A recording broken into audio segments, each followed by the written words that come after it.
যারা সড়ক মন্ত্রী বিগত সময়ে ছিলেন তাদের মাথায় কোনো মগজ ছিল না যানবাহন স্ক্র্যাপ করার জন্য উদ্যোগ নিয়েছে। যানবাহন মহামারীর মতো মানুষের প্রাণ কেড়ে নিচ্ছে, তখন থেকে কিন্তু আমরা এটা নিয়ে কথা বলা শুরু করেছি।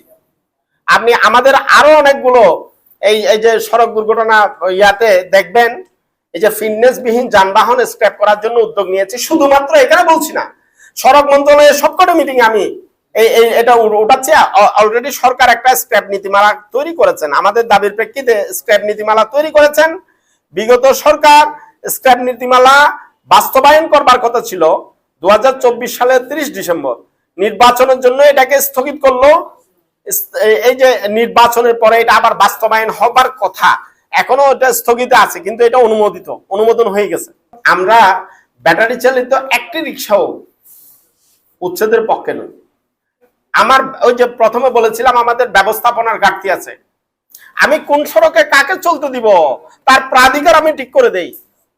আমার জাতীয় মহাসড়ক, আঞ্চলিক মহাসড়কে বাস চলবে, আমার উন্নত বাস নেটওয়ার্ক থাকবে। এক সময় আপনি যখন ছাত্র ছিলেন, আমি যখন ছাত্র ছিলাম, আমি জেলা সদর থেকে আমার উপজেলায় আমার বাড়িতে যেতাম বাসে করে, এখন আমি অটোতে করে যাচ্ছি, মোটরসাইকেলে যাচ্ছি। অথচ আমার বাসটা আরো উন্নত হবার কথা ছিল, বিপরীতে আমি পেয়েছি একটা অটো।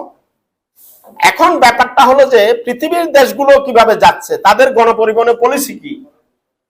আমরা রাজনৈতিক হানাহানি মারামারিতে আছি, মানুষের দুর্ভোগ নিয়ে আমাদের কোনো মাথা ব্যথা নেই, কোনো চিন্তা নেই, কোনো পলিসি নাই।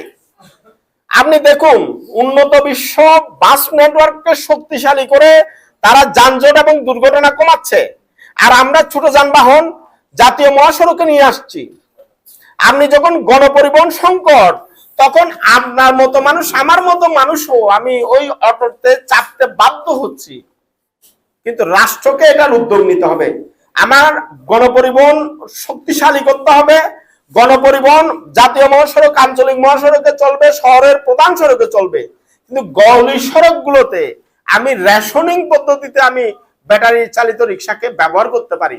আমার এখানে একজন ব্যাটারি চালিত রিক্সা চালকের চাকরিও যাবে না, তার কাজ কমবে না, বরঞ্চ কাজটাকে যদি শৃঙ্খলিত করা যায়, এখান থেকে সরকারের রাজস্ব বাড়বে।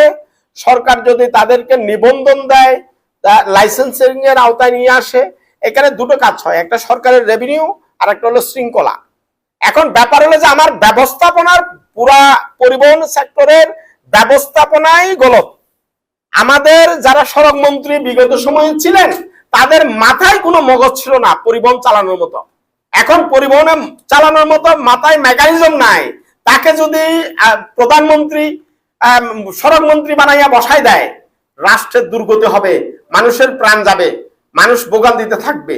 এখান থেকে বেরিয়ে আসবার মতো কোনো আমাদের সুযোগ নাই।